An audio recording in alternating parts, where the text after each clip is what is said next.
వరి సాగులో కూలీల కొరత తీవ్రంగా ఉన్నందువల్ల రైతులు సాంప్రదాయ సాగు విధానాలకు స్వస్తి చెప్పి ఆధునిక సాగు విధానాలపై దృష్టి సారించాల్సిన ఆవశ్యకత కనిపిస్తోంది.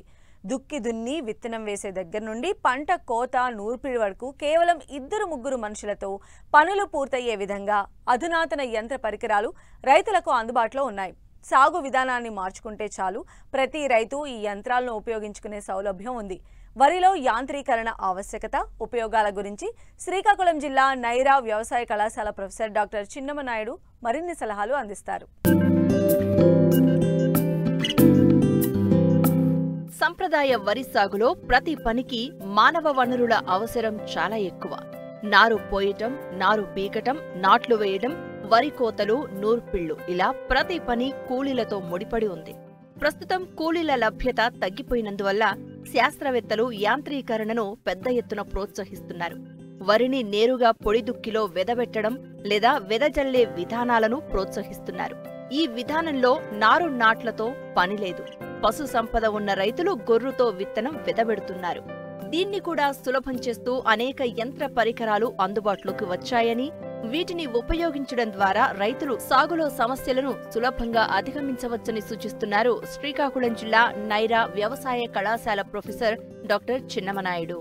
వరి పంటలో యాంత్రీకరణ పరికరాలను కూడా వాడాల్సిన అవసరం ఉంది. యంత్ర పరికరాలు కూడా ఇప్పుడు చాలా వరకు మనకి అందుబాటులో ఉన్నాయి.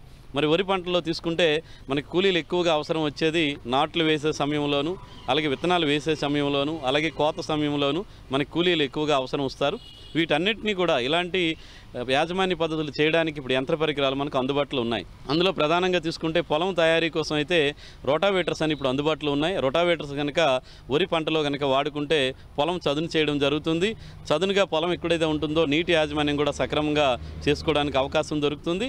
ఈ చదును చేయడం వల్ల నీటి యాజమాన్యం మన అన్ని ఇంచీలు ఎంత లోతు నీరు కావాలంటే అంత లోతు పెట్టుకోవడం వల్ల వరి బాగా పిలక పెట్టడానికి, దిగుబడి రావడానికి అవకాశం ఉంది. కాబట్టి రొటావేటర్స్ వాడుకోవాలి. అదేవిధంగా విత్తనాలు వేసే పద్ధతులు కనుక వస్తే మన శ్రీకాకుళం, విజయనగరం జిల్లాలో ఎదవరి సాగు అంటాం, నేరుగా విత్తనాలు జల్లే పద్ధతి కూడా చాలా విస్తీర్ణంలో వేస్తున్నాము. రైతులు సాధారణంగా వెదజల్లేయడం 30-40 కేజీల వరకు కూడా ఎకరానికి చల్లుతూ ఉంటారు. అలా కాకుండా ఈ ఫెర్టికమ్ సీడ్ డ్రిల్, విత్తనము, ఎరువు ఒకే దఫా వేసేటువంటి యంత్ర పరికరాలు, ట్రాక్టర్తో నడిచే యంత్ర పరికరాలు ఇప్పుడు అందుబాటులో ఉన్నాయి. ఈ పరికరంతో వేయడం వల్ల మనం విత్తన మోతాదుని కూడా ఎకరానికి సగానికి అంటే 15 కేజీలు ఎకరానికి సరిపోతుంది. 8 నుంచి 9 వరుసల్లో వరుసకి మధ్య 25 సెంటీమీటర్ల దూరంలో మనకు సమానమైన మొక్కల సాంద్రత ఉండడం వల్ల అక్కడ కూడా దిగుబడి చాలా పెరగడానికి అవకాశం ఉంటుంది.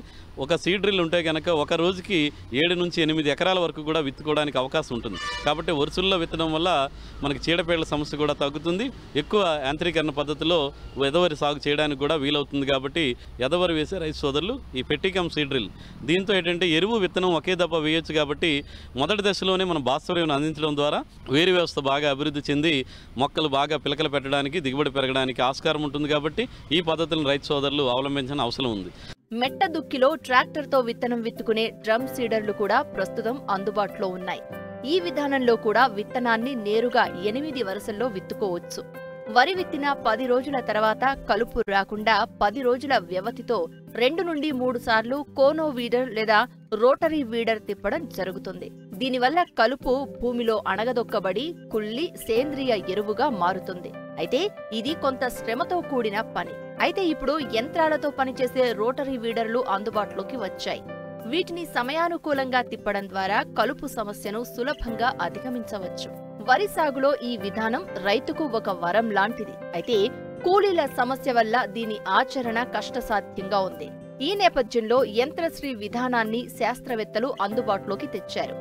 6 నుండి 8 వరుసల్లో నాట్లు వేసే ఈ యంత్రాల ద్వారా వరుసల మధ్య 30 సెంటీమీటర్లు, మొక్కల మధ్య 15 నుండి 20 సెంటీమీటర్ల ఎడంతో నాట్లు వేయవచ్చు. యంత్రశ్రీ యంత్ర పరికరాలు కూడా అందుబాటులో ఉన్నాయి. దీన్నే మనం ప్యాడీ ట్రాన్స్ప్లాంటర్ అంటాము. ఈ ట్రాన్స్ప్లాంటర్ మాన్యువల్గా నడిచే 4 వరుసలు యంత్ర పరికరాలు అందుబాటులో ఉన్నాయి. అలాగే ట్రాక్టర్తో నడిచే 8 వరుసల ట్రాన్స్ప్లాంటర్ కూడా మనకు అందుబాటులో ఉంది.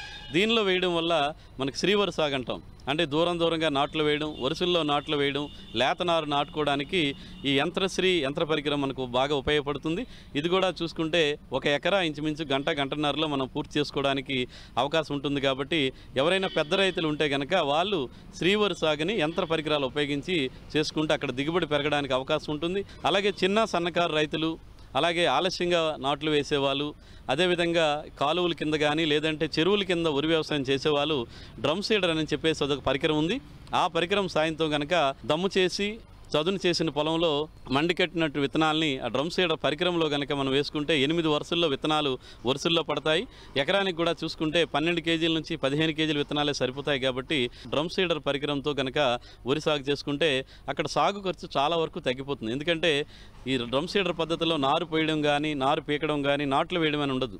ఈ పనులన్నిటికీ లేబర్ కనీసంగా మనకి ఎకరానికి 20 నుంచి 22 మంది కావాల్సి ఉంటారు. కాబట్టి ఎవరైతే నాట్లు వేసే పద్ధతులకు బదులుగా ఈ డ్రమ్ సీడర్ పరికరంతో కనుక వేసుకుంటే మనం నాట్లు వేసే సమయంలోనే కూలీల మీద ఆధారపడకుండా ఎకరానికి 3,000 నుంచి 3,500 వరకు కూడా మనం ఆదా చేసుకోవడానికి అవకాశం ఉంటుంది. దిగుబడి కూడా చూసుకుంటే సాధారణ నాట్ల పద్ధతి కన్నా 1 నుంచి 2 బస్తాలు అధికంగా రావడానికి ఈ డ్రమ్ సీడర్ పద్ధతి కూడా చాలా ఉపయోగపడుతుంది. కాబట్టి రైతు సోదరులు ఈ పద్ధతిలో కూడా విత్తనాలు వేసుకోవడానికి చేయాలి. ఈ వివరాలు ఫెటికమ్ సీడ్రిల్ నుంచి కానీ, లేదంటే డ్రమ్ సీడర్ పద్ధతి కానీ, లేదంటే ఈ యాంత్రీకరణ శ్రీవరి సాగు గురించి ఇంత వివరాలు కావాలనుకుంటే మన స్థానిక కృషి విజ్ఞాన కేంద్రాలను కానీ, ఏరువాక కేంద్రాలను కానీ, లేదా వ్యవసాయ శాఖ వారిని మీరు సంప్రదిస్తే వీటిలో ఉన్న సాంకేతిక యాజమాన్య పద్ధతులన్నీ కూడా మీకు వివరంగా తెలియజేస్తారు. వరి సాగులో అధికంగా కనిపించే మరో ఖర్చు కోత నూర్పిడి. ఎక్కువ మంది కూలీలు అవసరం ఉండడంతో పాటు ఈ పనులు చేపట్టే కాల వ్యవధి కూడా ఎక్కువ ఉంటుంది. దీన్ని అధిగమించేందుకు అనేక కోత నూర్పిడి యంత్రాలు అందుబాటులోకి వచ్చాయి. కోత పరికరాలు అందుబాటులో ఉన్నాయి. దీన్నే మనం ప్యాడీ రేపర్ అంటాము. ఈ రేపర్ సహాయంతో 1.5 నుంచి 2 గంటల్లో 1 ఎకరా పొలాన్ని మనం కోత చేసుకోవడానికి వీలవుతుంది. ఇలా కోత చేసిన ఒక వరుసల్లోని పలచగా పడడం వల్ల చేను కూడా త్వరగా ఆరిపోవడం జరుగుతుంది. కాబట్టి మామూలుగా సాధారణ కూలీలతో అయితే కనుక ఎకరానికి ఇప్పుడు 3,000 నుంచి 3,500 వరకు కూడా కోతకు ఖర్చు అవుతుంది. అదే రేపర్ సహాయంతో అయితే మనం 1,200 నుంచి 1,500లోనే మనం కోత పూర్తి చేసుకోవచ్చు. నూర్పిడి యంత్రాలు కూడా ఇప్పుడు అందుబాటులో ఉన్నాయి. ఆ నూర్పిడి కోత రేపర్తో చేసుకొని నూర్పిడి మిషన్తో చేసుకుంటే మొత్తం ఖర్చు మనకి 4,000 వరకు ఖర్చు అయినా కానీ సకాలంలో ఎక్కువ విస్తీర్ణంలో పనులు పూర్తి చేసుకోవడానికి అవకాశం ఉంటుంది. అదేవిధంగా పెద్ద రైతులు ఎవరైనా ఉంటే వాళ్ళకి కంబైన్డ్ హార్వెస్టర్స్ అంటాం, అంటే కోత నూర్పిడి ఒకే పరికరంతో అయ్యేటువంటి యంత్ర పరికరాలు కూడా ఇప్పుడు అందుబాటులో ఉన్నాయి. ఆ పరికరంతో అయితే ఎకరా 1 గంటలోనే కోత పూర్తి చేసుకోవచ్చు.